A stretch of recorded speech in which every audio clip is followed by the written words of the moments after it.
understand consent better than ever. So why have we not ended this practice? The father of gynecology, don't even get me started, revered for creating the speculum, practiced his techniques without anesthesia on enslaved black women. Just another example of medical progress made at the expense of a vulnerable population. That was 200 years ago. Yet it is this dark history that sets the stage for the way in which gynecology is approached today. In terms of non-consensual educational pelvic exams, we see two major problems: the systematic normalization of these exams and an inability to discern the truth. First, despite our ignorance, these practice pelvic exams are quite common.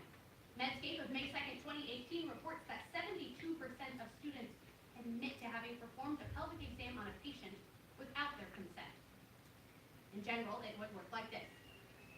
A woman is put under anesthesia, often for an unrelated procedure. Then the attending physician would line up the med students.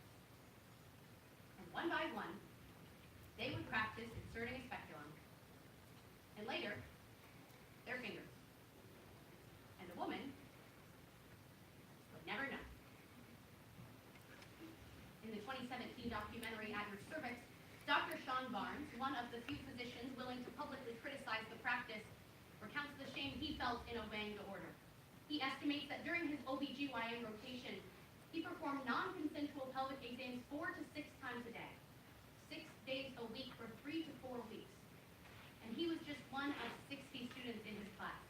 He does the math for us and concludes that in 1 year alone, the University of Hawaii's medical students performed roughly 6,000 non-consensual pelvic exams. And those are just the numbers for one of 400 teaching hospitals in the United States alone.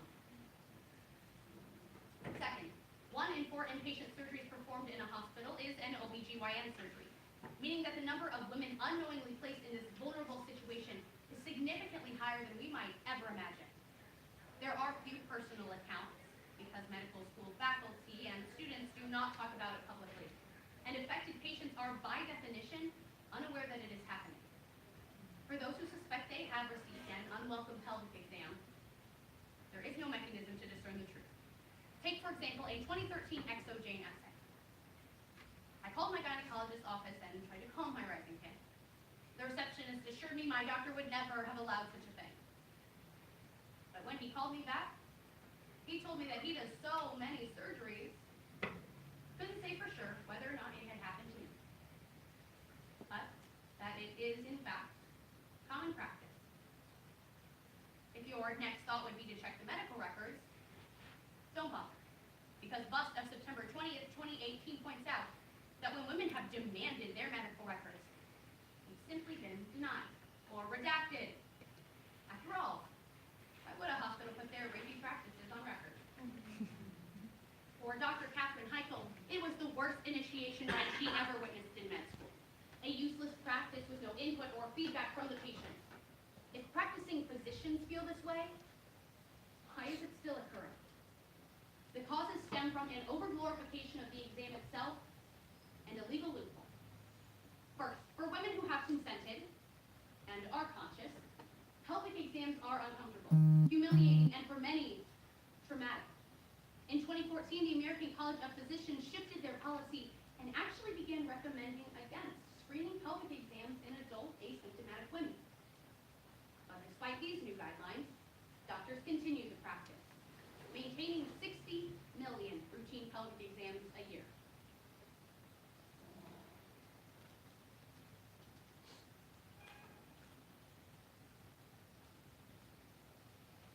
The medical field has a long history of not putting women at the center of its care.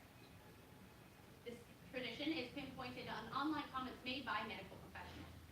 Take, for example, anesthesiologist Dr. William Jones on June 22nd, 2018, who defended the practice of non-consensual educational pelvic exams by saying, "Let's not water down the education process with too many feelings." Second, the generic nature of consent forms allows this practice to continue without the condemnation that it deserves. In the previously cited 2018 Bioethics Journal, it states that in general, consent forms only indicate that students will be involved in a patient's care, with no mention of potential pelvic exams. Legally, the statement, "I understand that this surgery or procedure may have educational or scientific value," allows hospitals to justify their actions, stating that patients in a teaching hospital implicitly allow their bodies to be used for educational purposes, and effectively limiting their liability. But Forbes of May 14, 2018 speaks for all of us when they say that deliberately not asking for consent out of fear that a patient might say no violates the very concept of consent. After Dr. Sean Barnes helped pass a law barring the practice in Hawaii, he was told not to bother applying for residency in the state. There are no effective means for medical students to fight the system, but there are solutions. They include approaching gynecology differently, passing new legislation, and protecting ourselves. First, gynecology must put consent as the #1 priority in the care of its patients. Many argue that med schools would never receive consent, and therefore students would not learn, and that the practice is for the greater good. However, when women are actually asked, according to This American Life, November 11, 2018, 60% of women would consent to the exam. One of the bedrock principles of Western medicine is respect for a patient's bodily autonomy, which becomes exponentially more important when she is unconscious and vulnerable. And that is why we can no longer let what is convenient for doctors be the decision calculus in medical care. Second, non-consensual pelvic exams must be outlawed. We should be learning from the 5 states, Hawaii, California, Virginia, Illinois, and Oregon, that take responsibility for the protection of their patients' rights and hold their doctors accountable. By addressing our concerns with medical staff, we are ensuring that patients just like us are able to help bring an end to this traumatic practice. Finally, by simply being aware of the practice, we and others begin to take control. By addressing our concerns with medical faculty, and by sharing our knowledge, doctors no longer get to have agency over the bodies of their patients. Today, we address the problems, causes, and solutions of non-consensual educational pelvic exams. It has been 15 years since the media shared this secret with the world. And yet, it has continued. We can no longer anticipate that others will protect a woman's right to consent. And that is why we must be the generation that ends this practice permanently.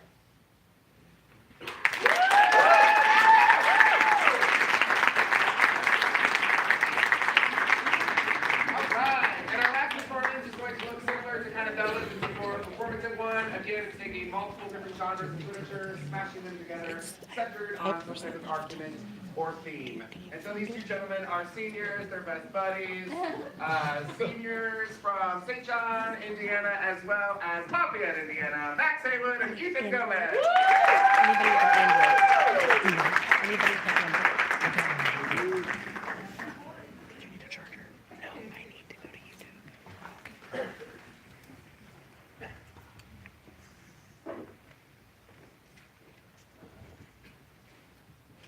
Here, in Huntsville, Alabama, they have started a gay chapter of the Ku Klux Klan. Oh, God! Is the Dickens in here wrong? Did somebody say dick? Okay, sure. We do some problematic things. So we do it in a Special way. With compassion! Hi, good morning. We're with the KKK. And we were just having a meeting. Well, we'd feel more comfortable if you left the neighborhood. Have you considered going back to Africa? Once upon a time, you and all your kind lived underneath bridges. And while the rest of the world invented the wheel, you stayed put, knowing one day the world would need to roll over top of you to get to where it's going. Hello, my name is Corey. This is my main man, Sean. I'm Sean. Put your hood on. What? Your hood. Oh, sorry. And this is our show, the KKK Valentine Group. We're still working on names. I want to get everyone here today to let y'all know that we're having a special meeting tonight. At the meeting place. Oh, names, I love it. There will be tens of people there. Tens! And don't forget, Candy the KK Clown will be handing out pocket-sized copies of Mein Kampf. In full-size Snickers. It'll be fun for the whole family. Was started off as a joke 150 years ago, When a group of men donned costumes for fun, has over the years produced intimidation, harassment, and violence. and even though the nation has been outraged for decades, the KKK still persists with its outrageous rituals and silly costumes. But 150 years is a long time for a joke.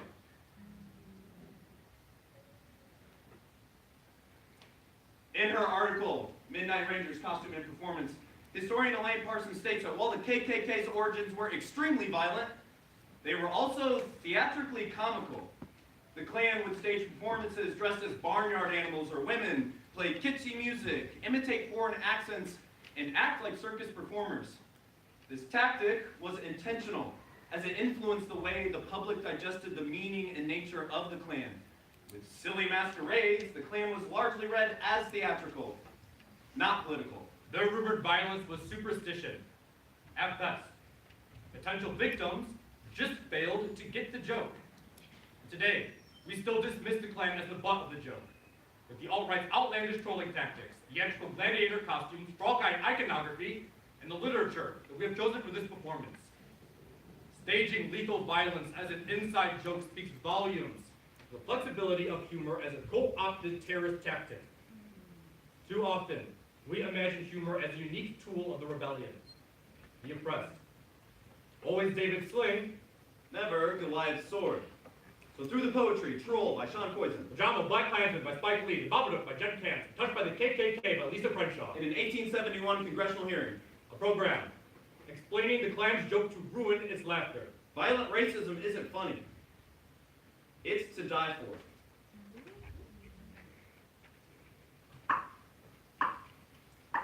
If it's in the word, or it's in the look, you can't get rid of a Babadook. If you're really a special one, and you know what it is to see, then you can make friends with the special one. A friend of you and me, his name is Mr. Babadook, and this is his book. A rumbling sound and 3 short knocks of Babadook, duck, duck.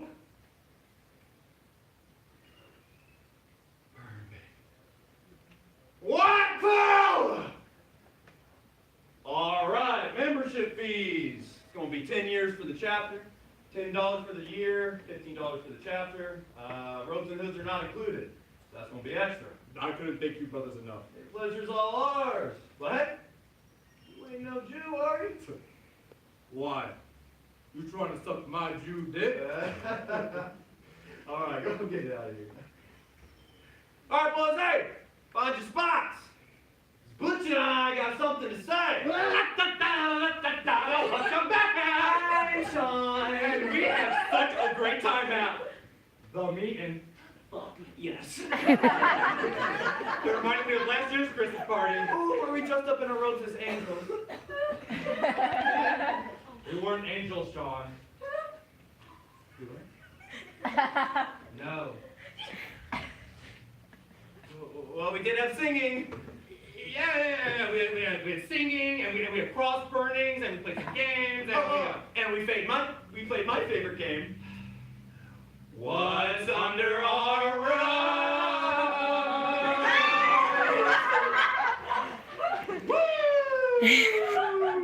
You began to brood over humanity, Make the world ugly. so no one would notice you hiding in it. You lived off our fears, and every night you took darkness as an invite, set out into the world, made people pray, but we told them you